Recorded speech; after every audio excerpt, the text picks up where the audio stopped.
My name is Mario. I'm an individual in long-term recovery, and I want to talk to you about addiction.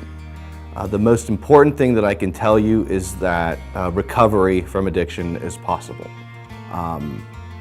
It starts off slow, well, actually starts off quick. When I first got clean, the first 6 months flew by. And then once I was fortunate enough to get a year, things started to slow down a bit. There are resources from my experience in all the counties that I've been in. I work in Armstrong in Indiana County. I'm from Cambria County though, and there are resources there too. You just got to know where to look.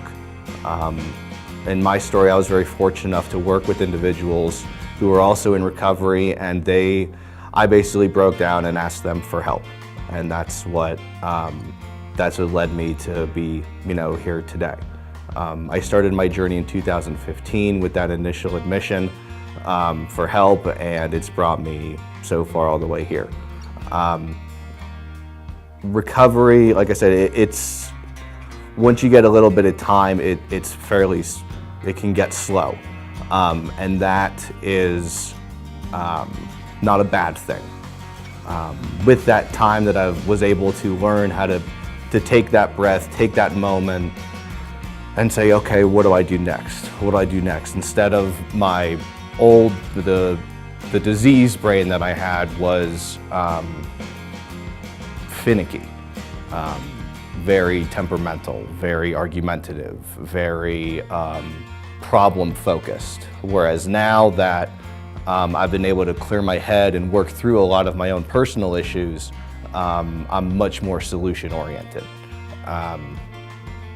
The main goal that I have every day is to, one, stay clean, don't use drugs or alcohol, and second is to try and improve something about myself or work on something. Patience is a big thing for me. I tend to act and react impulsively and compulsively, but in the few years that I've been going at this, things have gotten a little bit better. Again, slowly, but once you start chipping away at those things that you want to recognize and work through, recovery then is much more fruitful. The gains are much more fruitful, and the benefits are triple-fold. At least that's been my experience.